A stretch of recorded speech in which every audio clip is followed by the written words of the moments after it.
sure is nice having you here with us at Magic Show Theater. Now, please, welcome to the stage your host for this evening, Lanny Kibbe.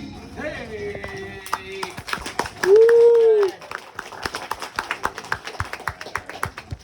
Thanks for coming out. I know a couple of you got lost on the way up here. It's not your fault. It's the fact that there's a war going on between Google Maps and Apple Maps. And one of them says this is Highway 6 South, and the other one says it's South Highway 6. You might think that means the same thing, but not to the map people. One of those locations is 11 miles away. And half the time they just drop them across the street. So I don't know if you were dropped across the street or out on the street out by Timmy Chan's and they go, "You're here." No, you weren't, but thanks for getting here anyway. First of all, give yourselves a round of applause for showing up. Yay! Thank you for coming out.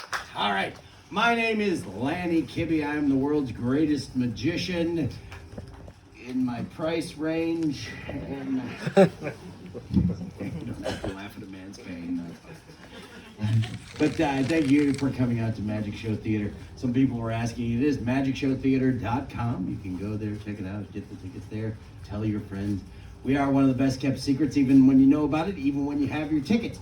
It's still hard to find, so we want you to go. We're not above bribery, though. We pay you in free popcorn, free snow cones, free bottled water, because we want to be better than a movie for your weekend options, okay?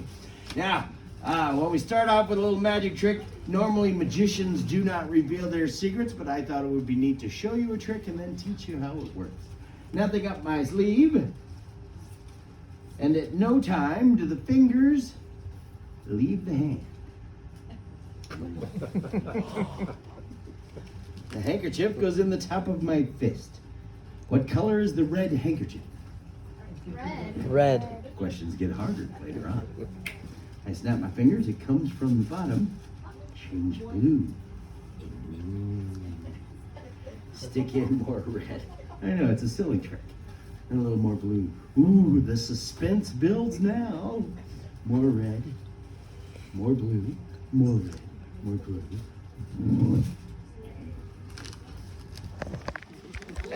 Woo! Would you like to know how to do that? Here's what you need. You need 2 different colored handkerchiefs. How'd you think it worked? You mean we don't sacrifice chickens? All right. True story. I worked at a place called Magic Island. Some of you may have been in Houston long enough to remember Magic Island. 14 years ago, Hurricane Ike ripped the roof off of it, so it's not existed since then. The building's still there. It's a big Egyptian temple building on Highway 59 by Shepherd and Greenbrier. It's right in there. But it used to be a nice dinner theater. I used to work there for 18 years. I did 30,000 shows at that venue. And for about 2 weeks, we had a waiter from Haiti. And he thought all of the magic tricks were real. One time after the show, he said, "How long have you been in league with the devil?" It's just a trick. He goes, "Devil man." All right. So here's how it works. First handkerchief starts off inside your fist from the very beginning. Nobody knows you have a handkerchief in your hand. This gives you the element of surprise. Don't let any corners stick out. This takes away the element of surprise. Make sure all the corners are inside the fist. Now you wave the red one up and down. You call attention to the red handkerchief. You ask what color the red handkerchief is. That's so they look at the red handkerchief. And they don't look at your fist. It's called misdirection. Magicians use this to distract you. Don't fall for it. I'll use it later. You'll fall for it. Doesn't matter. Never open the fist because they will see the blue handkerchief. I mean, you can. Ooh. But don't. I feel misdirected. He said he was going to do it, and they did it.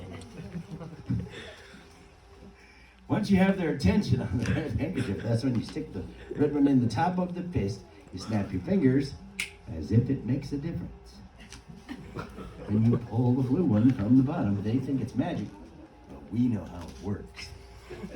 A little more red, a little more blue. Now remember, it's supposed to look like it's changing colors. They don't know you have 2 different handkerchiefs. So never do this. That. bad.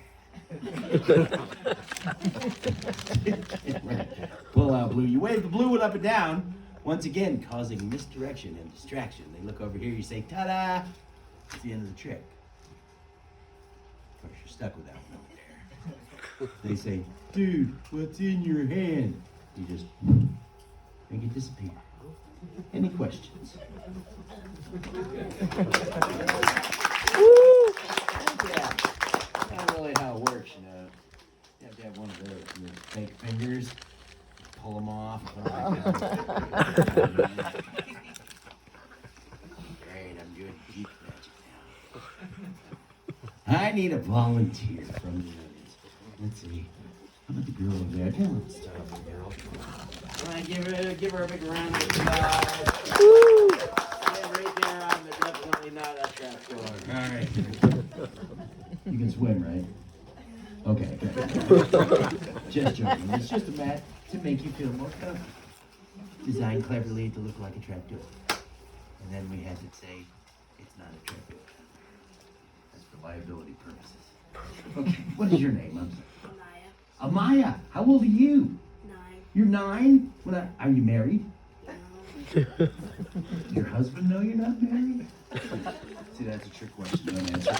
You get a lot of those when you're married. See, just warning you. I'm not married. Have you ever been a magician's assistant before, Amaya? Never have. I will teach you everything you need to know. First, you need to wear a magic hat for this thing. So we got a magic hat around here somewhere. Aha! Aha!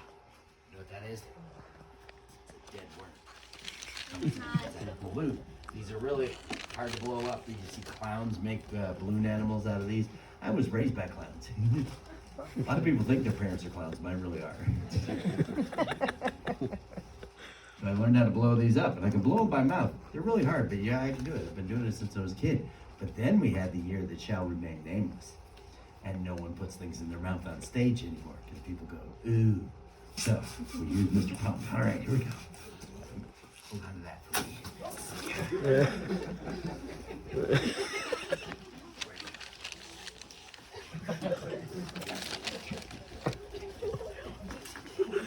I was raised by clowns. See, what happened there is I forgot to tie it in a knot. That's the same reason that a doctor has to tie a knot in a baby's belly button when he's first born. So we go. Where'd you go, Mom? That's not true, by the way. Do not go home and try to untie your baby brother's belly button, all right? Mom, the magician said he'd fly away.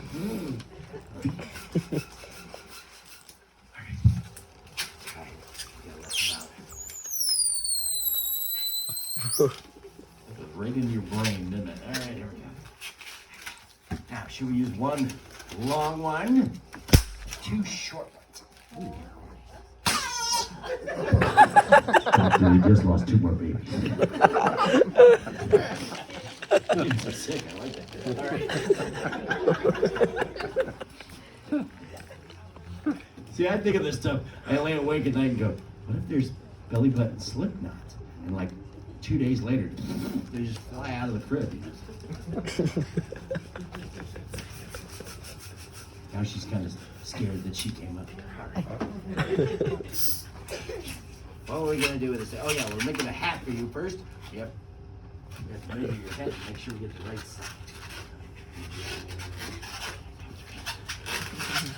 There's the magic hat.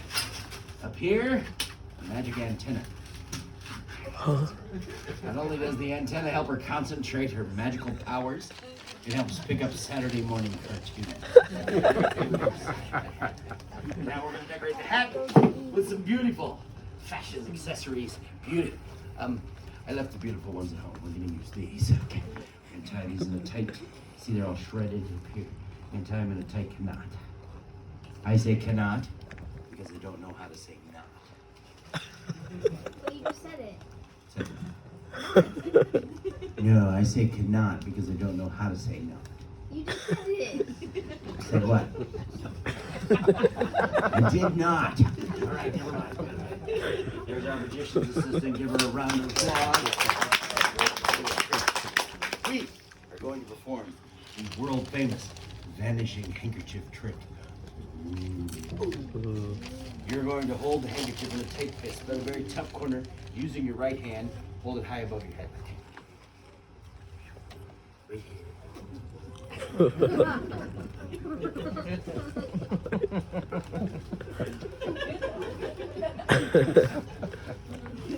High in the air. There you are. You look like the Statue of Liberty. Except your flames droop.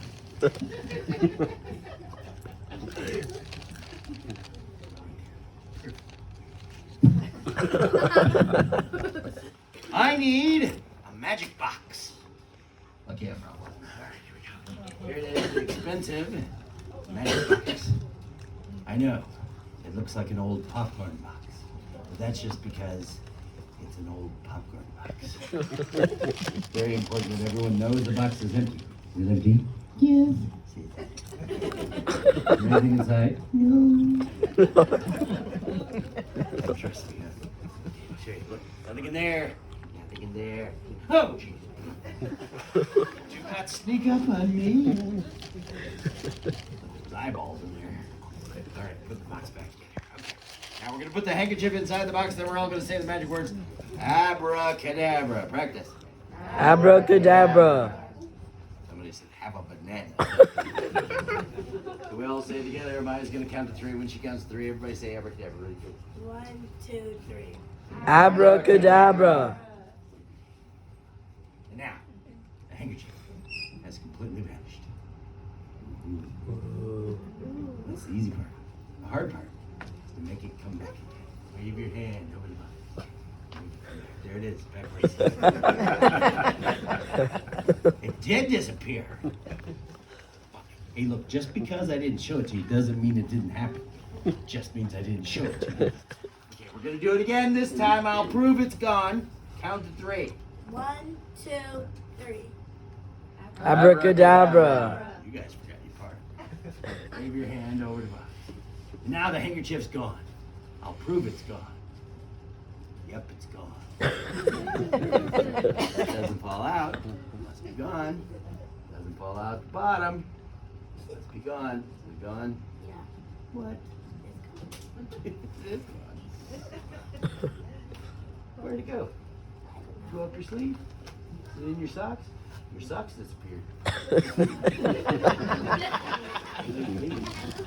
Must be in your hat. Huh? She had it in her hat the whole time. Give her a round of applause. Woo! Everything has a place. We'll put that in a bag. It's a bag. It's not a purse. Okay, it's a purse. It's a man purse. It's a merce. What's inside the merce? Nothing. Put the handkerchiefs down inside the merce. Count to 3. 1, 2, 3. Abracadabra. Put your hand over the merce. Now with just your hands, just your eyes, not your hands. Tell me what's inside the bag. A bird? A bird. Yes. There's a bird like flying through the air inside the bag. Yes. Oh. What? Huh? It's a birdie! Give her a big round of applause. Woo! Now you have earned big money. I pay my assistants big money. My young assistants. Big money, big money. Didn't say it was real money. I said it was big money. This is magic money. It's even better because on the back it teaches you the secrets to 4 different magic tricks you can learn at home. Give her a big round of applause. Woo! Hello, Clara. This is Clara's 3rd show today. She's a little worn out, aren't you?